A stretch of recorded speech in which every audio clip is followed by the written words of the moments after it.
Welcome back to our channel మన మమతల కోవిల. ఈరోజు video వచ్చేసి వినాయక చవితి రోజు పూజ ఎలా చేసుకున్నాం అనేది సింపుల్గా అయితే చూపిస్తానండి. ఇది వచ్చేసి ముందు రోజు వినాయకుడిని అయితే తీసుకొచ్చాము.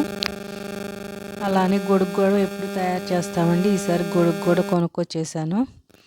ముందుగా అయితే పొద్దున్నే ఇల్లంతా శుభ్రం చేసేసుకొని గుమ్మాలకు బొట్లు అవి పెట్టేసుకొని తర్వాత ప్రసాదాలు అవన్నీ కూడా రెడీ చేసేసిన తర్వాత ఇక్కడ వినాయకుడి దగ్గరకు వచ్చేసి ఇక్కడ ఒక పీట వేసుకొని దాని మీద ముగ్గు వేసి కొంచెం బియ్యం అయితే వేసేసి కొంచెం పసుపు కుంకుమ వేసి అయితే వినాయకుడిని పెట్టేసామండి. ఇక్కడ పెట్టేసి తర్వాత వెనక స్వామివారికి గొడుగు అది కూడా అంతా రెడీ చేసిన తర్వాత దీపారాధన చేసేసుకొని ఇక్కడ జిల్లేడు పూల దండ గుచ్చటం చూపించాను కదండి మీకు.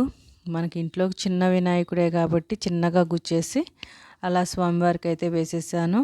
ఇక్కడ దీపారాజన కుందుల దగ్గర ఒక్కొక్క పువ్వు అయితే పెట్టేసి పక్కన చిన్న చిన్న ఏనుగులు ఉన్నాయండి ఇంట్లో. ఆ ఏనుగులకైతే ఆ పక్క ఈ పక్క పెట్టేసి ఏనుగుకి ఒక ఏనుక్కేమో వెలక్కాయ, ఒక ఏనుక్కేమో మారేడుకాయ పెట్టామండి పైన. అక్కడైతే పక్కన వచ్చేసి 2 అరటి పిలకలతోటి అయితే పందిరి వేసినట్టుగా వేసేసి అలా పెట్టాము. ఇప్పటి వరకు ఫస్ట్ టైం అండి ఇంట్లో పిల్లలు లేకుండా వినాయక చవితి చేసుకోవటం, ఇదే ఫస్ట్ టైము. అలా అని ఇంట్లో హడావిడిగా పూజ అయితే చేసేసుకొని పిల్లల దగ్గరికి అయితే వెళ్ళామండి. ఆ రోజు ఇక్కడ వచ్చేసి ఏదో నాకు తెలిసిన విధంగా అయితే పూజ చేశాను. ఇక్కడ దీపారాజన అది చేసేసిన తర్వాత స్వామివారికి పీట మీద ఎక్కడ కనిపించకుండా పువ్వులు అయితే వేసేసాను. ఆయనకి ఈరోజు పత్రితో కదా పూజ చేస్తాము. పత్రి అంతా కడిగే శుభ్రంగా పక్కన పెట్టేసి ఉంచాను. ఇక్కడ వచ్చేసి పసుపుతో అయితే వినాయకుడిని చేస్తున్నాము. పసుపు వినాయకుడిని అయితే పెట్టేసి పూజ అయితే స్టార్ట్ చేసేసి పూజ అంతా అయిపోయిన తర్వాత మనకు పత్రి వస్తుంది కదండి. 21 రకాల పత్రి, గరిక, మారేడు, వావిలి, దేవగన్నేరు, దేవకాంచన ఇవి వాటితో అయితే స్వామివారికి పూజ చేసేసుకున్న తర్వాత స్వామివారికి మనం ఏదైతే ఓపిక కొంది నైవేద్యంగా చేస్తామో ఆ నైవేద్యాలన్నీ సమర్పించేసి పూజ అయితే అలా సింపుల్గా చేసేసుకున్నామండి.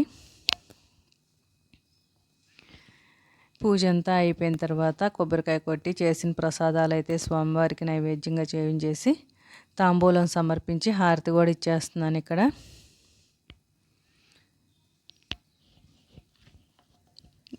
పూజ అయిపోయిన తర్వాత స్వామివారు అయితే ఇక్కడ ఇలా ఉన్నారండి. నేనైతే సింపుల్గా పానకం, వడపప్పు, పులిహోర, కుడుములు, ఉండ్రాళ్ళు, పూర్ణాలు, బొబ్బట్లు చేశానండి.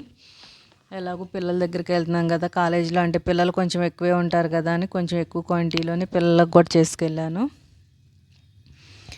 ఇక్కడ పూజ అంతా అయిపోయిన తర్వాత మీకు ఒకసారి చూపిస్తాను రండి. నైవేద్యం పెట్టేసామని అయితే తలుపేసాను. ఇప్పుడైతే చూపిస్తాను రండి. ఇది వచ్చేసి రోజు పూజ చేసుకునే దేవుడి మందిరం అండి.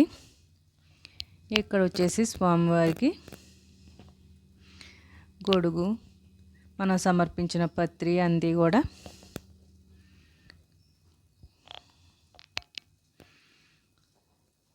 ఇలా అయితే సింపుల్గా పూజ అయితే చేసుకున్నామండి. ఇది వచ్చేసి పిల్లల కాలేజ్ దగ్గర వినాయకుడు అండి. ఆయనకి మనం ముందుగా గరికదండ కట్టడం చూపించాను కదా మన వీడియోలో.